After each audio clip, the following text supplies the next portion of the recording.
먼저 오늘은 잠언서 3장 11절 12절 말씀에서 하나님이 자기의 자녀를 징계하신다 이렇게 말씀하고 있습니다. 먼저는 하나님의 법이 있습니다.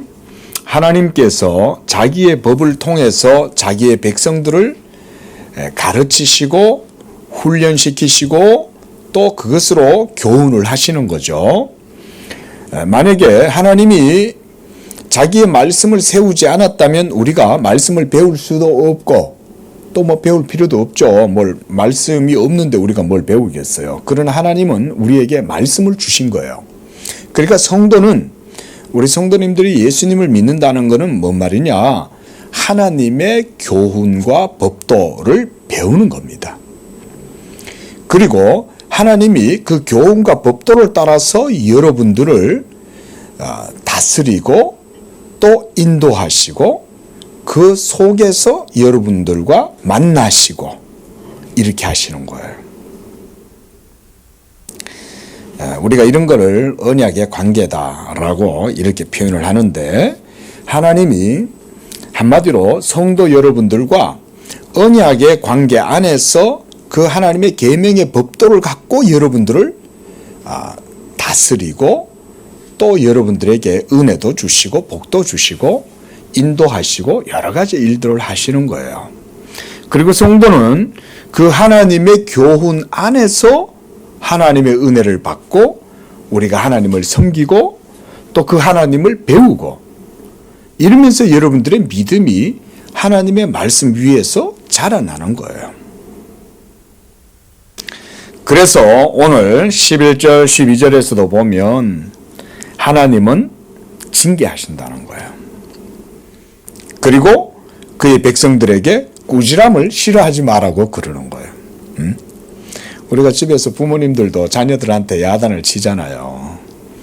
그런데 자녀들이 참 철이 없고 연약해서 뭔가 잘못을 할 수도 있어요. 그러면 또 부모가 그걸 또 그대로 보고는 놔둘 수는 없죠. 잘못했을 때는 교훈을 주고 또 미련해 가지고 그 교훈을 깨닫지 못하고 계속 이렇게 어리석게 행동을 하면 때때로 부모는 때때로는 강력하게 초달도 하는 거예요. 초달도. 우리가 지난주에도 말씀드렸다시피 기독교의 교육관은 세상의 인본주의적인 교육관이 아닙니다. 우리 기독교는 철저히 신본주의입니다. 믿습니까? 신본주의는 인본주의하고 틀려요. 사람과 자녀들을 대할 때 그 자녀에 대한 접근 방법이 인본주의가 여러분들의 눈에는 더 멋있고 더 우아하고 더 예뻐 보일 수 있어요. 그래서 어떤 기독교인 연예인 크리스찬께서 꽃으로도 때리지 마라 이런 표현을 하셨는데 사실 그것은 성경과 맞지 않아요. 꽃으로도 때리지 말라는 그 말은 부모들을 부끄럽게 하는 말이에요. 부모가 당연히 자녀를 꾸지람할 뿐 아니라 그 자녀의 속에 있는 죄 때문에 강팍해지고 미련해져 가지고 그래서 성경에도 보면 어린아이 안에는 죄로 말미암아 미련함이 다 꼬여 있다 이렇게 말씀했거든요. 그러면 그 죄로 말미암는 미련함이 꼬여가지고 있고 어리석음이 그 아이 속에 있을 때 이거는 그냥 부모가 달콤한 말로는 얘가 그걸 고치지를 못하는 거예요. 그래서 그 죄의 강팍함으로 계속해서 그럴 때는 성경에서도 뭐라 그러냐면 초달을 아끼는 자는 자녀를 사랑하지 않는다 이렇게 성경은 말해요. 자, 여기서 우리 성도님들이 한 가지 배우셔야 될 게 뭐냐면 여러분들이 성경의 교훈보다 더 의롭고 더 사랑이 많고 더 똑똑하다 생각하시면 안 돼요. 믿습니까? 아멘 하셨어요? 여러분들이 성경보다 더 지혜롭고 성경보다 더 사랑이 많고 성경보다 여러분들이 더 의롭다고 생각하시면 절대 안 됩니다. 성경이 딱 그렇게 얘기했을 때는 여러분들이 거기에 무조건 내려놔야 돼요. 나는 평상시에 이런 교육 철학을 가지고 있었는데 성경은 그게 아니네. 그러면요, 성경에 순복하셔야 돼요. 왜냐하면 하나님의 말씀은 당장은 내 생각이 바른 것 같고 내 견해가 더 온전해 보이고 더 사랑이 많은 것 같지만, 여러분, 하나님이 여러분을 더 잘 아시겠어요? 여러분이 여러분들을 더 잘 아시겠어요? 하나님이 우리를 더 잘 아시죠? 하나님이 여러분들의 자녀들, 인생들을 잘 알기 때문에 그 자녀들을 위해서 이런 교훈들을 주시는 거죠. 그렇게 함으로써 하나님의 뜻은 어디에 있겠습니까? 야단치는 데 있겠어요? 그게 아니죠. 하나님의 뜻은 어디 있겠어요? 생명인 거예요. 바늘 도둑 됐을 때 딱 잡아야죠. 그렇죠? 근데 바늘 도둑 됐을 때 부모들은 뭐라 그러냐? 세상의 부모들은 아이고 이놈아, 응? 그러지 마 이러죠. 그러면 그 속에 있는 죄가 이 어린 미련한 그 아이를 사로잡고 다음에 뭐라 그러냐? 뭐 바늘 정도는 아무것도 아니구나. 다음에는 뭐 그 다음에 망치, 다음에는 뭐 좀 더 큰 거, 이러면서 그게 결국 어떻게 되겠어요? 망하는 거죠. 그렇죠? 훔치기만 하겠어요? 나중에는 타인의 생명도 아끼지 않죠. 나중에 그렇게 될 수 있겠죠. 근데 이런 얘기를 하면, 이런 말씀을 성도님들이 들을 때 인본주의에 물들어 있는 성도들은 이런 설교를 들으면 뭐라고 생각을 하냐면, 아유, 목사님, 나는 괜찮아요. 그리고 우리 애는 나 닮아갖고 괜찮아요. 여러분, 이런 생각하면 여지없이 거기 공격당합니다. 예? 남상수 목사는 설교를 이런 식으로 해요. 여러분, 여지없이 공격당합니다. 그거 반드시 거기로 여러분 사탄이 딱 침투합니다. 그래서 그 빈틈을 노리고 있다가 어느 순간 웅크리고 있다가 탁 튀어나옵니다. 여러분, 성경이 경고했을 때는 여러분 거기에 경각심을 갖고 생각을 해야지. 아유, 우리 애는요 착해요. 우리 손주 얼마나 착한지 아세요? 자, 그런 생각을 여러분이 성경 앞에서 내려놓으라, 그 말인 거예요. 손주가 아무리 이쁘고 천사 같아도 하는 짓이 너무 이쁜 거야. 고사리 손 긋고 눈망울이 너무 애기 사슴 같고 리트리버 같고 뭐 너무 예쁘고 귀엽고. 아니요, 성경은 그 아이를 죄인이라고 그러는 거예요. 그리고 그 아이가 결코 성령으로 거듭나지 않으면 하나님을 사랑할 수 없는 아이라고 말해요. 그리고 예수를 믿지 않으면 결코 천국에 갈 수 없다고 말해요.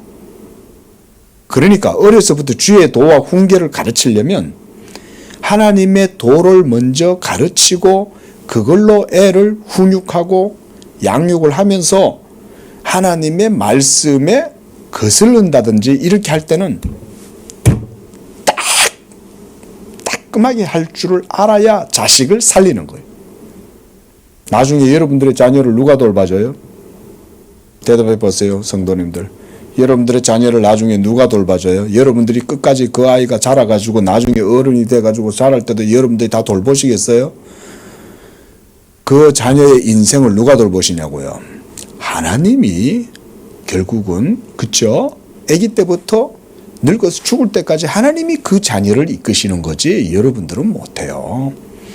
여러분들은 다만 잠깐 여러분들에게 힘이 주어졌을 그동안 하나님 말씀 갖고 자녀를 잠깐 맡아서 교육시키고 훈련시키고 그 정도 역할을 하는 거지, 하나님이 끝까지 그 자녀를 인도하시는 거예요. 이런 게 신본주의적인 사고방식이다 이건 거예요. 신본주의적인 사고방식. 여러분들의 자기연민, 자기의, 아이 내 정도면 괜찮아요. 저 착해요. 그래서 우리 애도 착해요. 예? 그리고 우리 손주도 착해요. 예? 여러분, 이런 사고방식들이 모두가 다 그래서 꽃으로도 때리지 마라 그런 거야. 너무 예쁜데 그 갸녀리고 그런 용어를 어떻게 보냐. 근데 성경은 그래 얘기 안 하잖아요. 여러분, 성경하고 틀리면 틀린 거예요. 성경은 초다를 아끼지 마라 그러는데, 예? 인본주의에 물든 분이 꽃으로도 때리지 마라 그런다고 그 말이 더 좋아 보이면 그러면 성경이 나쁘다는 얘기 아니에요. 응? 말씀드렸잖아요. 성경이 아니라면 아닌 거예요. 근데 왜 그러면 꽃으로 때리지 말라고 그런 유명한 분이 그런 얘기를 합니까? 그분도 권사님이고. 그런데 예? 아직 성경을 그만큼 깊이 있게 모르는 거예요. 그게. 여러분들도 마찬가지입니다. 여러분들도 신앙생활을 배우실 때 예수님을 믿는다고 하실 때는 딱 하나님의 말씀을 따라서 예수 믿음의 도를 배우고 하나님의 교훈, 하나님의 법도 하나님의 도를 그렇게 여러분들이 배우려고 마음을 먹으셔야지. 목사님 벌써 이렇게 생각하면은 안 되는 거예요. 예? 하나님 말씀이 있는데 아유 목사님 그렇게까지 그럽니까? 제가 살아보니까 목사님 아직 젊어가지고 그런 거 잘 모르시는 것 같은데 제가 살아보니까 뭐 안 그래도 돼요. 그래서 제가 자 12절에도 보세요. 여호와께서는 그 사랑하시는 자를 징계하시기를 마치 아비가 그 기뻐하는 아들을 징계함 같이 한다 그랬어요. 뭐 때문에 이렇게 할까요? 핵심은 뭐 때문일까요? 죄 때문에 그런 거예요. 죄. 우리 성도님들 이번 주에도 제가 그런 설교를 이제 하려고 그러는데요. 예수를 믿기 시작하면 그때부터 여러분들이 해야 될 일이 있어요. 예수를 딱 믿기 시작하자마자부터 시작되는 게 뭐냐면 죄와의 싸움입니다. 근데 죄와의 싸움에서 승리하는 비결은 뭐냐면 적을 알아야 돼. 그쵸? 적을 알면 또 나를 알면 백전백승이죠. 그쵸? 그런 말이 있잖아요. 그러니까 우리의 싸움은 혈과 육이 아니고 우리 속에 있는 바로 그 죄와 싸우는 거예요. 죄. 영적인 싸움이 그때부터 시작되는 거예요. 예수를 믿으면 그때부터 탄탄대로 만사형통, 일사천리 뭐 이런 게 아니에요. 예? 그때부터는 죄와 싸움이 시작되는 거예요. 예수를 바르게 믿으려고 하면 할수록 죄는 더 집요하게 공격을 해요. 죄는 더 집요하게 공격을 해요. 제가 좀 전에도 경고 드렸죠. 빈틈은 반드시 사탄이 찾아 들어옵니다. 사탄이 어디로 돌아다니겠어요? 여러분들 집 주변을 배회할 때 뭘 보겠어요? 구멍을 보겠죠. 구멍. 저 구멍 있네. 성경보다 자기가 더 의롭다고 생각하네. 이러면 거기가 나중에 반드시 공격을 받아요. 하나님 말씀보다 자기가 더 의롭다고 생각하고 자기가 사랑이 더 많다고 생각하네. 그러면 반드시 그게 공격을 받습니다. 그러니까 예수 믿을 때는 정신을 바짝 차려야 돼요. 그러지 않으면 사탄이 여지없이 들어옵니다. 물론 하나님이 지켜주시겠지만 하나님께서 때때로 여우가 하나님의 포도원에 침범을 해가지고 포도밭을 갖다 더럽히고 포도를 막 아무렇게나 막 따먹고 성경에 보면 그런 표현이 있잖아요. 그렇죠? 여우가 하나님의 포도원에 들어와가지고 포도나무를 상하게 하고 이렇게 한단 말이에요. 근데 왜 그 포도밭은 하나님의 포도밭인데 그 여우가 어떻게 해서 여러분들의 그 포도밭에 들어왔을까요? 하나님이 마귀가 여우가 여러분들의 포도원으로 침입해 들어올 때 하나님이 냅두시는 거예요. 그래야 자기 문제가 뭔지를 아니까. 안 그러면 우리는 밀어내서 절대 못 깨달아요. 반드시 그 문제 때문에 갈등이 일어나고 트러블이 일어나가지고 거기에서 뭔가 문제가 일어나야 우리는 깨달아. 안 그러면 내 속에 문제가 있는지를 몰라. 맞죠? 그쵸? 하나님이 그래서 성도들을 훈육하실 때, 교훈하실 때 여러분들의 연약함을 하나님이 내버려 둡니다. 그럼 그 연약함 때문에 반드시 여러분들은 언젠가는 그것 때문에 시험을 당하게 되어 있습니다. 근데 하나님이 모르시겠어요? 하나님이 여러분들의 연약함을 모르시겠어요? 머리털 하나까지 다 세신다고 그러는데? 그쵸? 하나님이 여러분들의 머리털 하나까지 다 세시는데 왜 하나님이 여러분들의 마음 속에, 영혼 속에 있는 그 연약함을 모르겠냐고요. 하나님은 다 아시는 거예요. 믿으시기 바랍니다. 하나님 다 아세요. 다 아시지만 아버지께서 자기 자녀를 자비와 사랑으로 돌보시는 거예요. 그래서 때때로 가끔가다 그 고통의 주사를 놓는 거예요. 이렇게. 이 하나님의 불주사인 거예요. 불주사. 그래서 때때로는 하나님이 주사를 좀 약한 거, 네?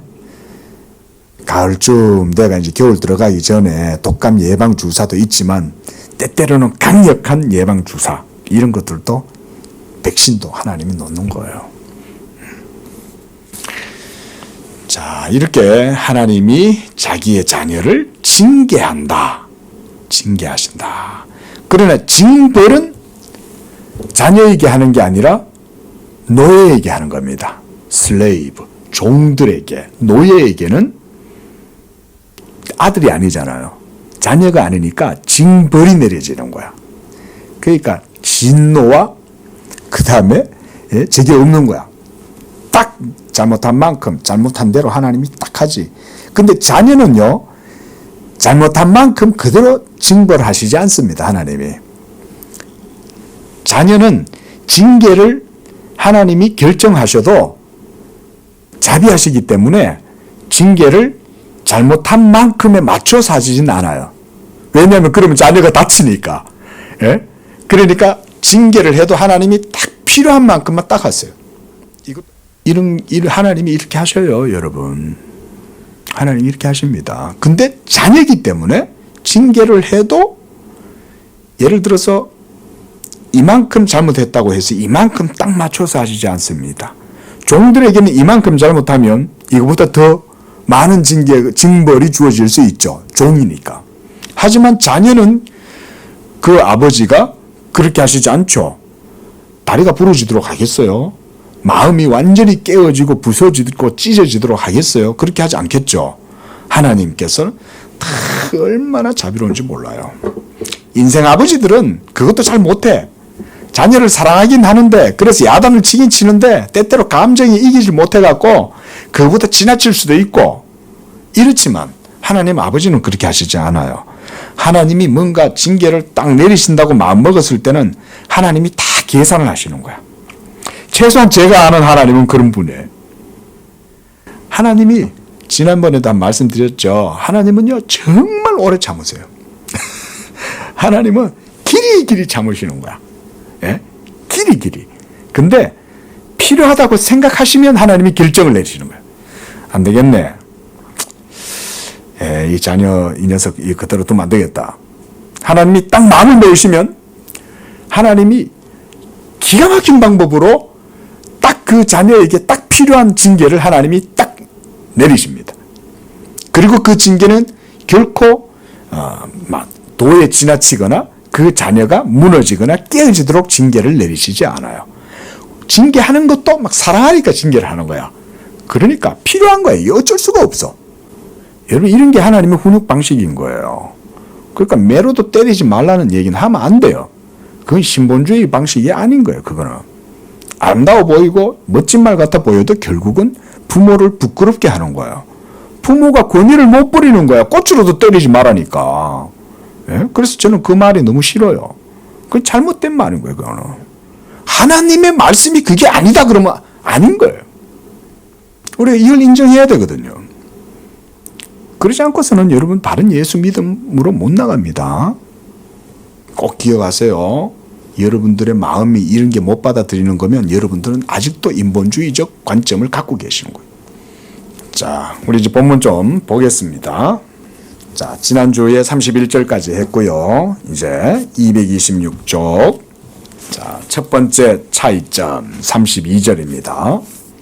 자, 제목이 어떻게 됩니까? 첫 번째 차이점. 징벌은 저주와 진노를 드러내나 징계는 축복과 사랑을 증언한다. 그랬습니다. 그렇죠? 이게 징계인 거예요. 하나님 아버지의 자비하심, 아버지 되심. 그거를 징계가 도리어 보여준다는 거죠. 사랑하고 기뻐하니까 징계하는 거예요. 죄 때문에 그렇다라고 그랬어요. 여러분 속에 있는 그 죄는 목사도 못 다스려요. 여러분들. 목사가 여서 여러분들 죄 짓지 말한다고 여러분들 죄 안 짓겠어요? 매나 디도로성은 또 자기 속에 있는 죄를 따라서 또 하나님 앞에서 마음으로 죄를 짓고 하나님 앞에서 고집 부리고 막 그러잖아요.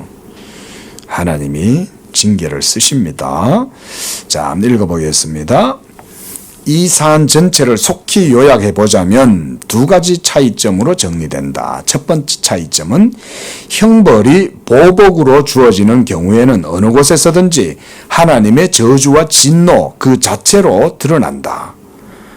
이거는 자녀들에게입니까? 버림받은 자들에게입니까? 버림받은 자들에게죠. 유기된 자들. 그러나 그는 신자들에게는 그것들을 항상 어떻게 하셔요?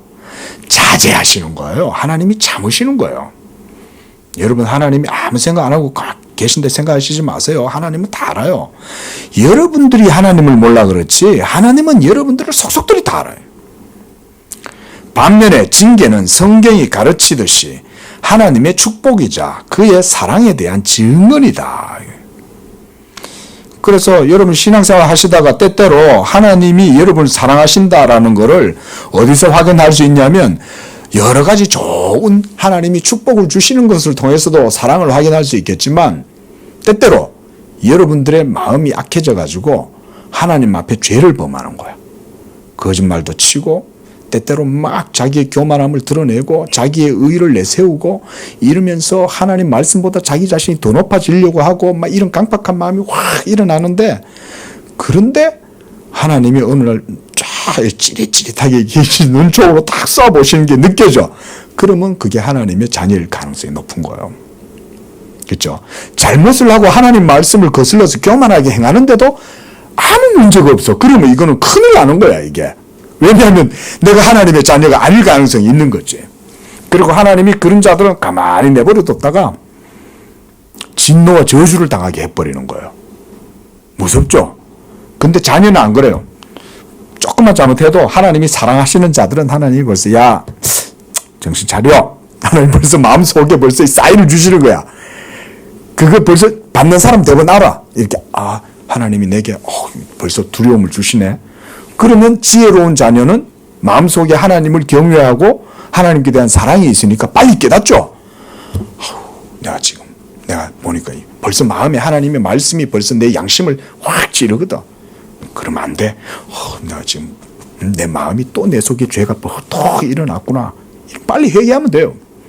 그리고 벌써 하나님이 여러분들을 사랑하시는 증거인 거예요. 그게 하나님이 여러분을 사랑하시는 증거다. 두 번째 문단, 불경건한 자들이 현세의 삶에서 겪는 고통은 그것이 무엇이든지 간에 일종의 지옥으로 나아가는 길이고 그들은 그곳에서부터 그들의 영원한 저주를 멀리 떨어져 미리 바라보고 있다고 우리에게 묘사되고 있다. 아주 칼빈이 아주 대단하게 표현을 했습니다. 영원한 저주를 멀리 떨어져서 미리 바라보고 있는 거예요. 예? 그래서 죄를 지으면서도 잘 먹고 잘 살고 형통하고 막 자손들도 막 기름이 막 띡띡 흐를 정도로 그냥 살이 찌고 하는 일들마다 잘 되고 막 멋지게 뽀대내고 이러고 돌아다녀. 그게 저주인 거예요. 그게 저주인 거예요. 그렇다고 해서 그들은 결코 이것 때문에 그들 자신을 개선시키거나 어떤 유익을 얻거나 하지 않고 오히려 그러한 서막을 통하여 종국적으로 그들이 머물게 될 무시무시한 지옥을 준비하게 된다. 이렇게 말합니다. 이게 하나님의 자녀가 아닌 버림받은 자들이 죄를 지어도 하나님이 내버려 두시는 거죠. 왜? 그들은 하나님이 사랑하시지 않으니까 그냥 공의로운 진노를 당하도록 내버려 놔버리는 거예요. 무섭죠? 대신에 여호와는 징계하시는 분으로서 자기 종들을 매섭게 징계하시지만 그들을 죽음에 넘기지는 않으신다. 그러므로 그들은 그의 막대기로 맞는 것이 자기들에게 선하고 그들의 참 교육을 증진시킨다고 고백한다.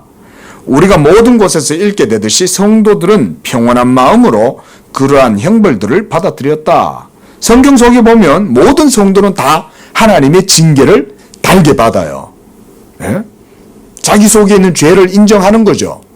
죄를 인정함과 동시에 하나님의 그 징계도 당연히 하나님을 경외하니까 아버지를 인정하면 아버지의 훈계를 달게 들을 거 아니에요. 그렇죠?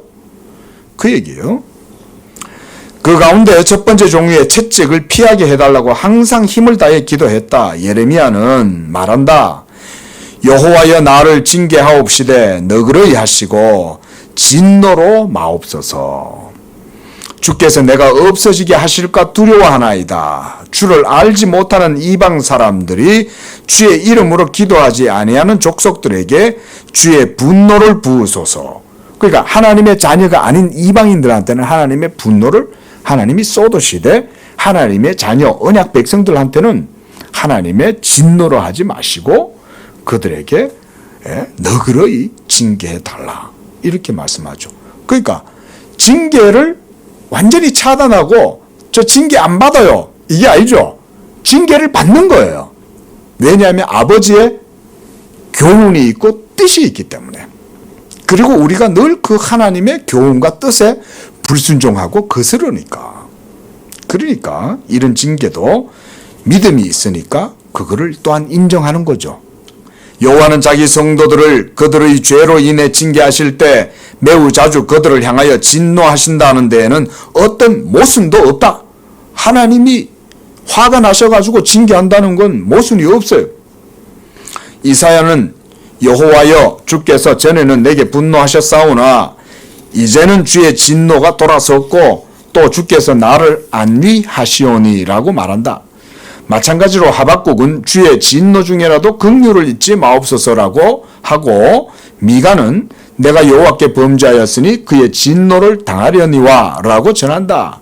여기서 우리는 정당하게 형벌을 받는 사람이 큰 소리로 불평한다고 해서 아무것도 얻지 못한다는 사실과 신자들은 하나님의 계획을 되짚어 생각함으로써 슬픔을 경감할 위로를 받게 된다는 사실에 대한 훈계를 얻게 된다. 같은 이유에서 여호와가 자기 기업을 욕되게 하셨다고 말씀하지만 우리가 알듯이 그는 영원히 그것을 욕되게 하지는 않으실 것이다. 이는 형벌을 내리시는 하나님의 계획이나 정서가 아니라 엄한 형벌을 받는 자들이면 누구나 경험하는 심한 고통을 의식하는 것과 관련된다. 그럼에도 불구하고 그는 신자들에게 평소에 준엄함을 보이시고 찌르실 뿐만 아니라 때때로 그들이 보기에 자기들이 지옥의 저주로부터 그리 멀리 떨어져 있지 않다고 여겨지게 될 만큼 큰 상처를 입히기도 하신다. 그리하여 자기의 진노가 그들에게 마땅함과 그들이 자기들의 악행에 대해서 언짢아하고 하나님의 진노를 달래기 위하여 더 많은 주의를 기울이고 근심 가운데서도 서둘러 은총을 갈구하는 것이 타당함을 증언하신다. 자, 하나님의 진노가 아무렇게나 임하는 건 아니겠죠. 그렇잖아요. 하나님이 까닭 없이 화를 내시겠어요? 하나님이 이스라엘 백성들을 까닭 없이 바벨론으로 포로 생활을 하도록 내버려 두셨겠어요? 그게 아니죠.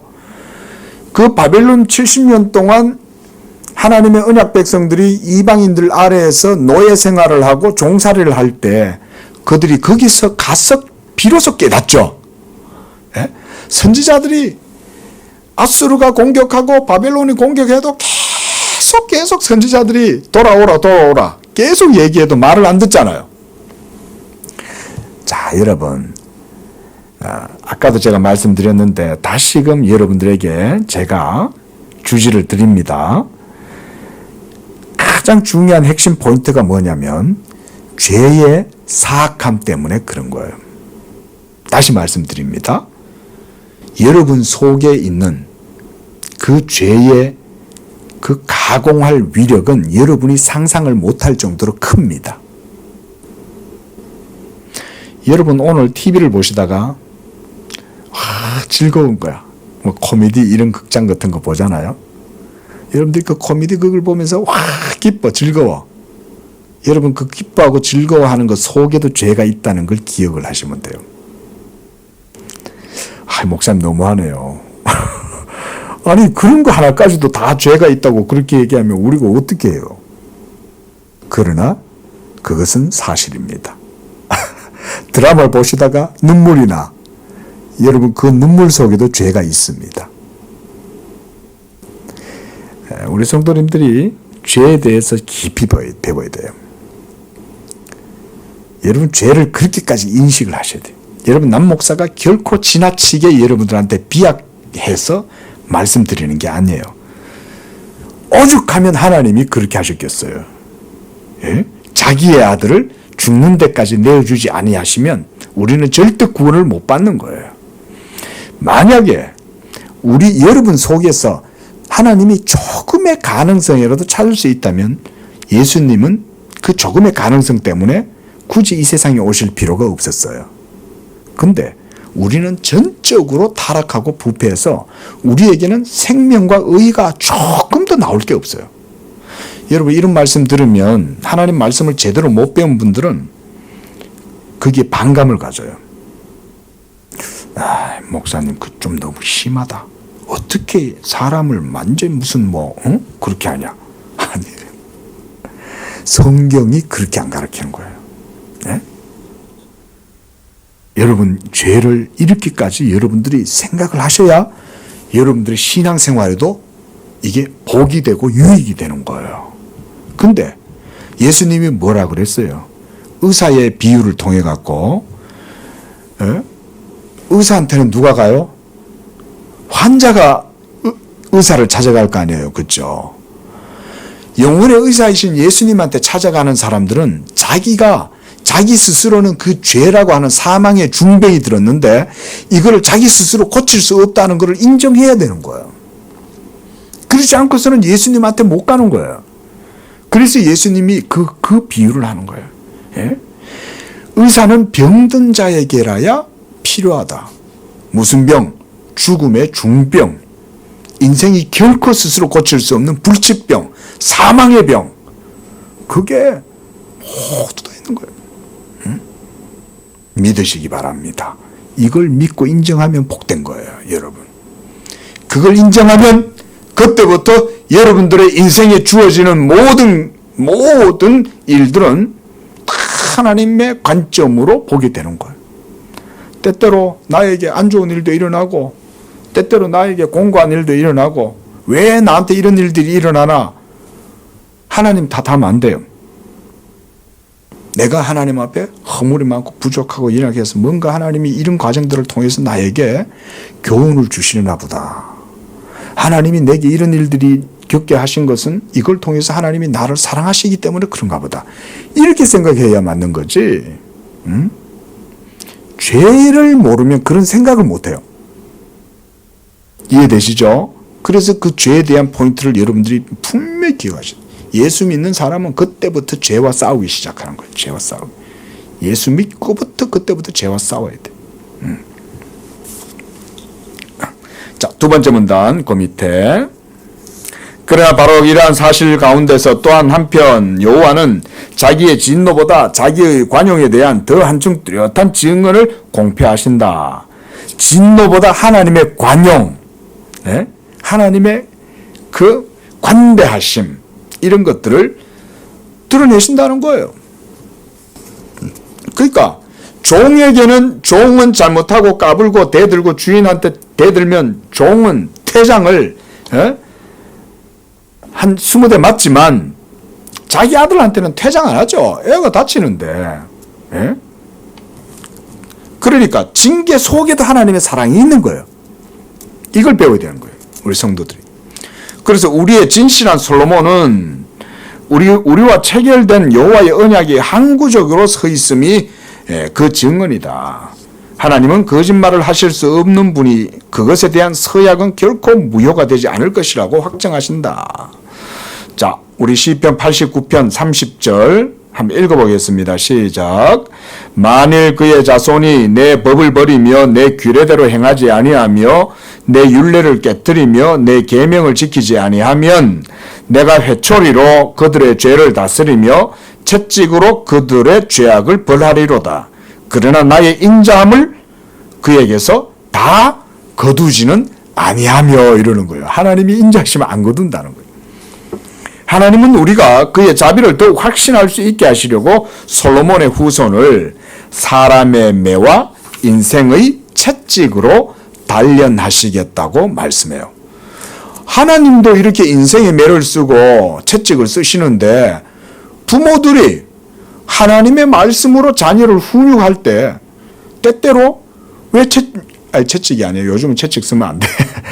요즘은 그래도 채찍 아니라 그래도 격식을 갖춰야죠. 자녀를 막대하는 것처럼 보여주면 안 되겠죠. 이런 것도 저는 우리 부모님들이 말씀을 따라서 잘 이렇게 해야 된다고 봐요. 저도 뭐 아들놈이 있잖아요. 예? 그런데 부모들은 하나님이 아니잖아요. 그렇죠?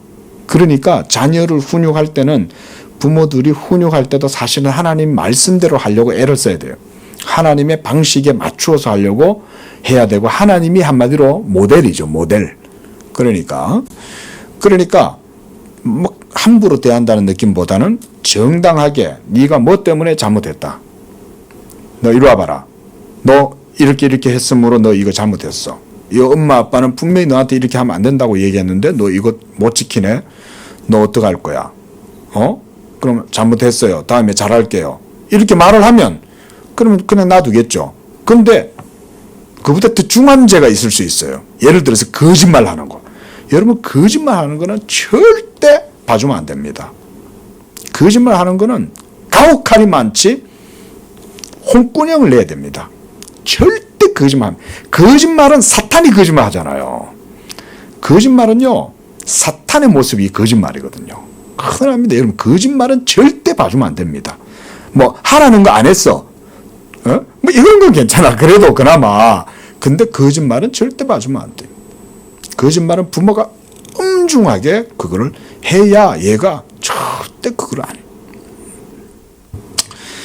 자, 이러한 특별한 말씀들을 통해 자기의 절제와 온유를 제시하시는 동시에 하나님의 손이 자기에게 거슬러 맞선다는 것을 느끼는 자들은 극도의 치명적인 공포로 혼란에 빠질 수밖에 없음을 암시하신다. 선지자를 통하여 그는 자기가 자기 백성에게 이스라엘을 온유하게 징계하시려고 얼마나 많이 마음을 쏟으셨는지 드러내신다. 그렇죠?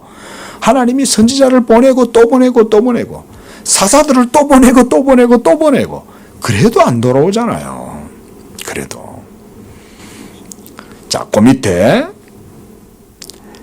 여호와는 징계가 자기 백성을 정결하게 하는데 도움이 된다고 하시면서도 그것이 자기 백성을 과도하게 지치지 않게 하도록 조절하신다.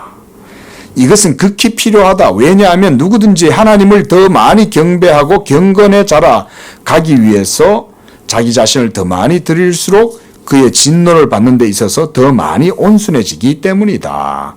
그러니까 야단 맞는 것도 익숙해져야 되는 게 왜냐하면 우리 속에 죄가 늘 하나님을 거스르니까. 그러니까 자기 죄와 싸우다 보면 하나님의 교훈을 생각하게 될 거고, 그러다 보면 하나님 앞에서 겸손해지겠죠. 그렇잖아요. 그러다 보면 야단 맞는 것도 익숙해지는 거예요. 그럼 빨리 항복하는 거예요. 하나님 잘못했습니다. 이러면 하나님도 눈치챘구나. 이러면 또 봐주실 거 아니에요. 자, 33절입니다. 두 번째 차이점, 종과 자녀의 차이예요. 그래서 징계와 징벌의 차이입니다. 징벌은 잘못에 대한 처벌이지만 징계는 회개에 이르게 하는 약이다. 이렇게 붙여놓으셨네요. 자, 이제 두 번째 차이점에 주목하자. 유기된 자들, 이들은 하나님의 자녀가 아닙니다. 세상에는 하나님의 자녀가 있고 하나님의 자녀가 아닌 자들이 있어요. 그들이 바로 유기되었다. 유기되었다는 말은 하나님이 내버려 둔다 이 말인 거예요. 자녀들은 내버려 둡니까? 아니죠. 하지만 자녀가 아니니까 내버려 두는 거죠. 그들은 하나님의 채찍으로 맞게 될 때 이미 그의 심판에 따라 어떤 식으로든 형벌을 받기 시작한 것이다. 그들이 하나님의 진노를 드러내는 이러한 증거들을 무관심하게 지나쳤다고 해서 그 무지가 형벌을 모면하는 구실이 될 수는 없다. 그들은 처벌을 받아도 더 나은 마음으로 돌이키지 않으며 단지 자기들이 빠진 큰 악 가운데에서 하나님을 심판관이시고 보복자로 깨닫게 될 뿐이다. 그러니까 전능한 신이 있어. 근데 그 신이 보복하고 진노와 저주를 내리는 그런 분, 두려운 하나님일 뿐이지 사랑과 자비와 은총의 하나님이라는 생각을 못하는 거예요. 자, 그 다음 그러나 하나님의 자녀들이 매를 맞는 것은 그를 거역한 범죄의 대가로 학대를 당하는 것이 아니고 그 일로 회개에 이르게끔 인도함을 받기 위해서다. 그러니까 성도들도 신앙생활 하다 보면 죄를 지을 수 있어요. 때때로 성령을 근심케 하고 성령을 거스르고 막 하나님의 법을 알면서도 일부러 고의로 죄를 짓기도 해요. 성령의 사람도. 하지만 그때 하나님이 그만 안 놔두죠. 하나님도 자기 사랑하시기 때문에 참다 경고하다가 이놈 이러면 그냥 그럼 그때 빨리 회개하고 돌아오면 되죠. 자비하심이 있으니까. 하지만 버림받은 자들은 자비가 없기 때문에 하나님의 어떤 큰 진노를 형벌을 당하면 두려워하긴 하는데 하나님께로 돌아오진 않아요. 무서워는 해요. 자, 크리소스톰이라고 하는 교부는 이렇게 표현했습니다. 자, 이른 까닭에 그는 우리에게 형벌을 부과하신다. 즉 지은 죄를 벌하시려는 것이 아니라 미래의 죄에 대해 우리를 교정시키려고. 야, 이 정말 대단한 교부가 정말 대단합니다. 크리소스톰이라는 분은 사실 대단한 분이에요. 여러분 보세요. 여기서 뭐라 그랬습니까? 이분이 미래에 너의 그 지금 현재의 온전치 못한 상태 때문에 너는 반드시 미래에 죄를 짓게 돼 있어. 그러니까 하나님이 미래에 더 큰 죄를 짓지 않도록 하기 위해서 미리 처방을 쓰시는 거예요. 믿으시기 바랍니다. 하나님이시니까 자기의 자녀를 다 아는 거지. 여러분 하나님이요 성도들의 삶을 이렇게 다스립니다. 그래서 나중에 짓게 될 죄까지 미리 다 알고 하나님이 미리 벌써 다 만들어 가시는 거예요. 믿으시기 바랍니다. 이게 우리 논리는 이해가 안 되죠. 우리는 미래를 모르니까. 근데 하나님은 다 알아요. 왜냐하면 하나님의 택하심을 입은 자녀는 하나님의 눈에 영원 전부터 아신 바 되었잖아요. 그렇죠? 믿습니까? 맞죠? 영원 전부터 하나님이 미리 아시는 거예요. 여러분들을. 그러니까 미리 아신 바 된 여러분들을 하나님은 살아가는 이 모든 인생의 삶과 가정 속에서도 하나님이 그리스도의 은택 안에 하나님의 축복 가운데에서 살아갈 수 있도록 그 길을 인도하시는 거예요. 그래서 여러분들 속에 다 연약함이 있잖아요. 그렇죠? 어떤 사람은 재물에 약해요. 예? 어떤 사람은 이 세상의 자랑, 명예 이런 데 약해요. 어떤 사람은 권세에 약해요. 어떤 사람은 또 성에 약해요. 각가지 사람들이 다 저마다 죄의 모습이 있는 거야. 근데 하나님이 사랑하시는 자녀들은 하나님이 그 사람들한테 맞는 그 모든 것들을 다 어떤 사람 얘는 이게 약하다. 하나님이 알아. 그래서 하나님께서 미리미리 처방책을 쓰시는 거야. 믿으십시오. 뭐 시간이 가서 제가 막 제 예를 말씀드리긴 뭐 하지만 제가 살아온 삶을 이렇게 돌아보면 하나님이 기가 막히게 인도하시는 거예요. 그리고 보호하실 뿐만 아니라 때때로 이 야단도 치시는 거예요. 저는 이거를 이제 나이가 이렇게 되니까 이제 깨닫죠. 예? 더 이상은 애가 아니잖아요. 그러니까 하나님이 하시는 행동이 이제는 어느 정도 보여요. 이제 하나님 말씀도 배우고 이제는 이렇게 인생을 살아보니까 지나간 인생도 돌아보니까 하나님이 나의 그런 연약한 점을 다스려 오셨구나. 여러분들이 모르는 남상수 목사의 스스로 가지고 있는 연약함이 있거든요. 하나님은 알아요. 그렇죠? 우리 집사님의 속의 연약함은 우리는 몰라요. 그런데 하나님은 아시죠?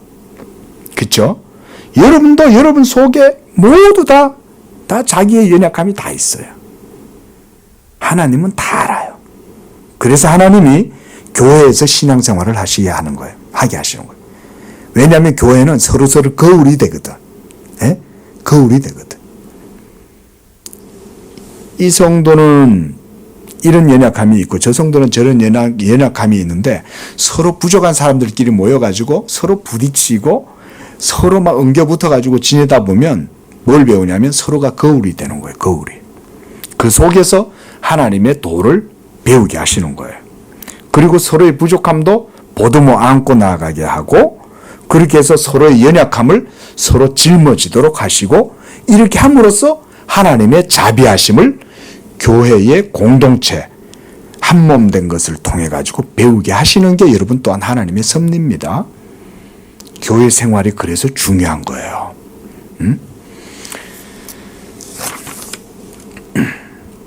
자, 쭉 한번 넘어가 보십시오. 230조. 요것만 읽고 넘어갑시다. 그러므로 하나님은 사울에게서 왕국을 빼앗으심으로 그에게 징벌을 내리셨고, 다윗에게는 그의 아들을 취하심으로 그를 질책하여 개선시키셨다. 다윗이 밧세바를 범하고 자기의 충직한 종을 가장 최전방에 보내가지고 치열한 전쟁터에서 죽게 하셨잖아요. 일부러 그 전쟁터에 보냈죠. 살인교사죠. 계획살인이잖아요. 그거는 전쟁터에서 명예롭게 죽은 게 아니고 살해를 당한 거예요. 우리아가.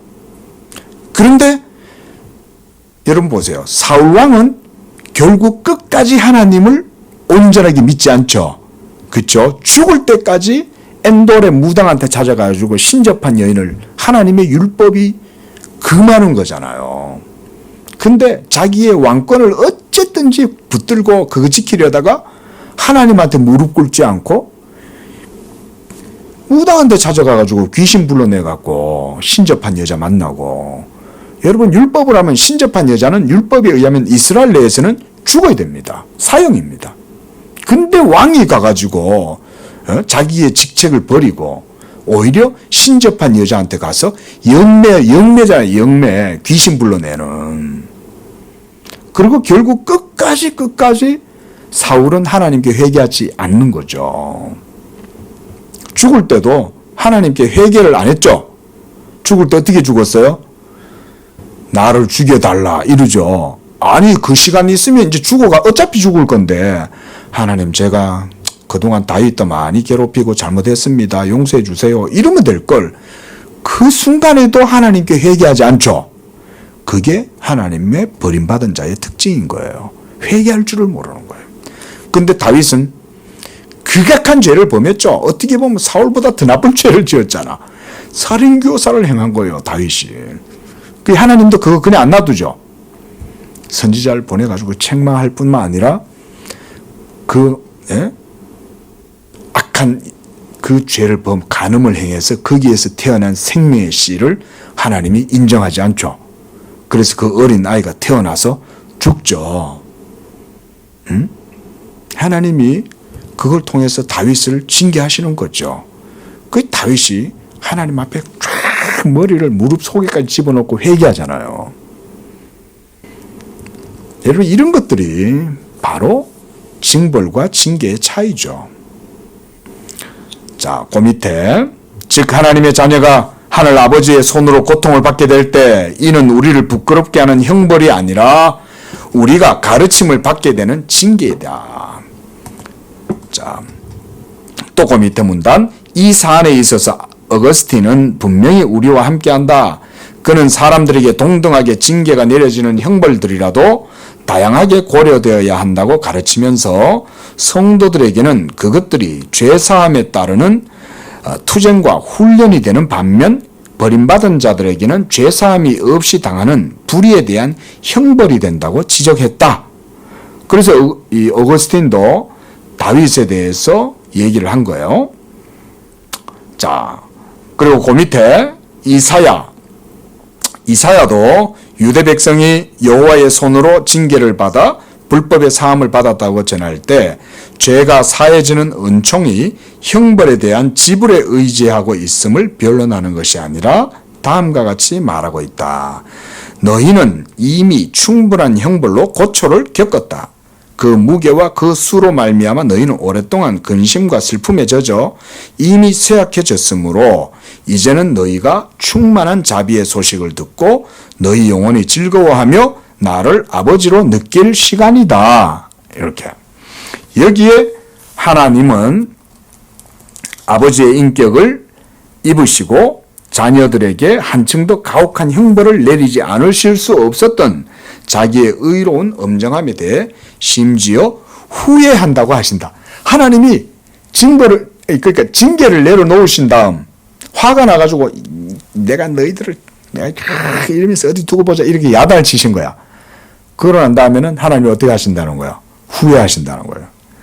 저도 우리 아들 가끔가다 혼내고 막 야단치거든요. 근데 또 어리니까 갸냘잖아요. 그럼 야단 맞고 또 크고 이거 보면 또 가슴이 미어져요. 근데 또 안 할 수가 없어. 어떨 때는 보면. 그러니까 이게 참 그런 것 통해서 우리 하나님의 마음도 느낀다 이런 거죠.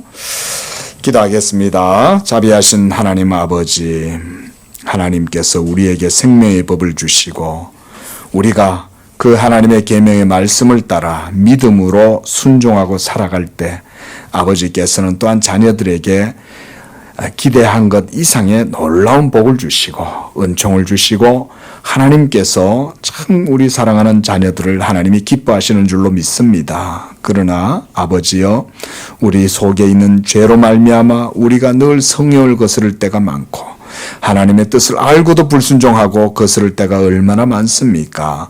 아버지 하나님, 그때마다 주의 자녀된 백성들이 주님의 그 어미하심을 깨닫고 또 하나님의 징계를 아버지 하나님 우리가 두려워할 수 있는 그런 믿음도 주시고 또 하나님께서 우리를 징계하실 때에도 우리가 그것을 달게 받고 도리어 하나님의 사랑의 증표인 것을 깨닫고 하나님께 영광을 돌리는 그런 믿음이 되도록 인도하여 주시옵소서. 예수님의 이름으로 기도합니다. 아멘.